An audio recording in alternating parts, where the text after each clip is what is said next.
video where she introduced her 4 studies demonstrating scientifically the lack of interest in empathy for males.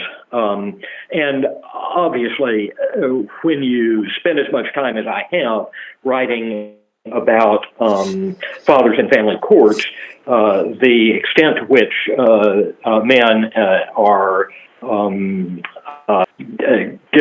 given the back seat in this society, it can't escape you for long, because that, of course, is front and center in family courts. So I was very pleased to listen to Dr. Reynolds and look forward to hearing more.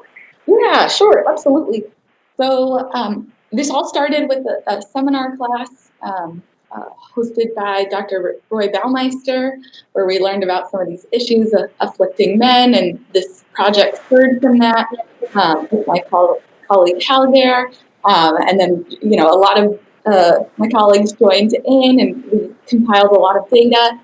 So we actually have 3 separate projects, but I'll talk more about the one that is furthest along in the review process, because I think that gets to the root of the pattern, whereas the subsequent packages look more at the societal implications, which are huge and important, but your guys, a lot of your work can attest to that more strongly. So in this first package, it's under review, getting close to being published. It's called Man Up and Take It.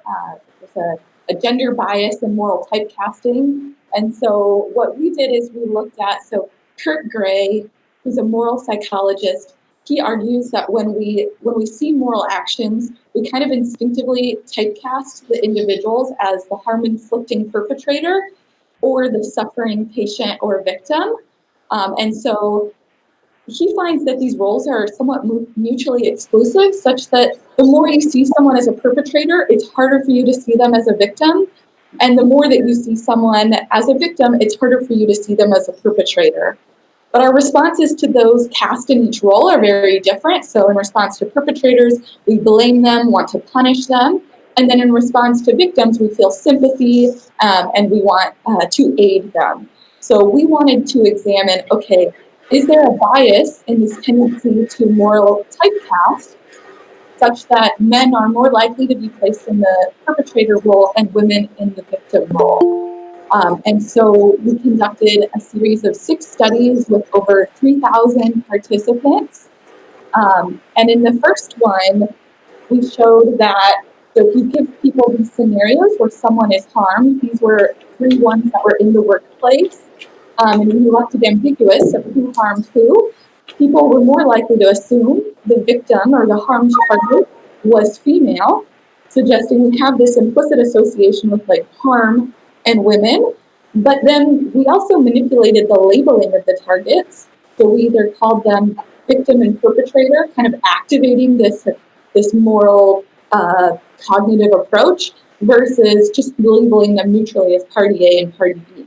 And when we found that when you label the targets as victim and perpetrator and activate this moral lens, people were even more likely to assume the victim was female, suggesting that in these moral domains, we have an especially strong link between harm, the person being harmed is female.